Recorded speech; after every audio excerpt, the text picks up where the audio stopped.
Alright guys, quick little update on the Speed Circuit Evo 10 Turbo Kit. I know it's been a little while. We've been really working on jigs and stuff a lot lately, so visually we haven't had a lot going on the actual car. But now that we have things jigged up, this is the second downpipe we made, because the first one was just kind of a mock-up, and then we made a jig based off that, and then we made this downpipe based off the mock-up.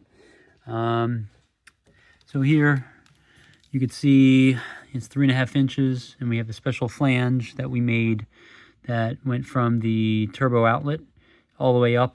It steps it up to 3.5 inch. Got an O2 bung right here.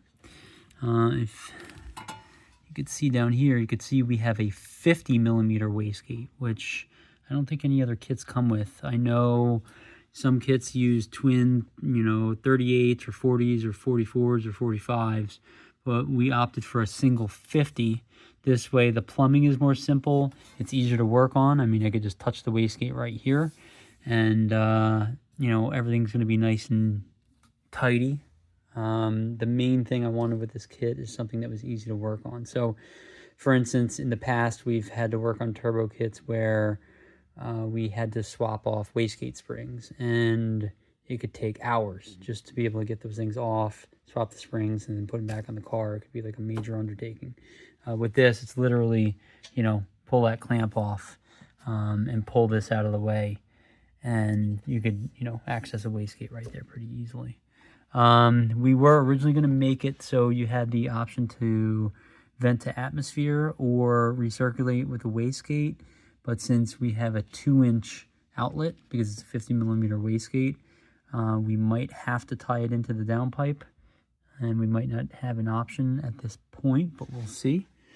You can't see much of the downpipe from up here, but if you sneak a peek kind of down here, that's not really helpful. Well, it's a 2-piece downpipe, and you can kind of see it goes down here, and a few inches past the end of my finger, there's actually another V-band flange. We couldn't make it a single piece because it was just too big of a diameter and too long and too complex to kind of fit in there in one piece. So halfway through, there's another V-band flange. There's another O2 bung at the bottom in kind of the typical spot that you would expect, kind of close to the flange.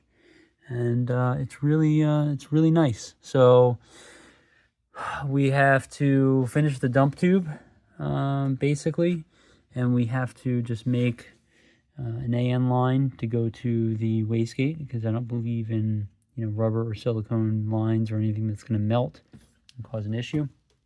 We have the intake and the upper intercooler pipe off right now, just because we're jigging things and doing a million different things.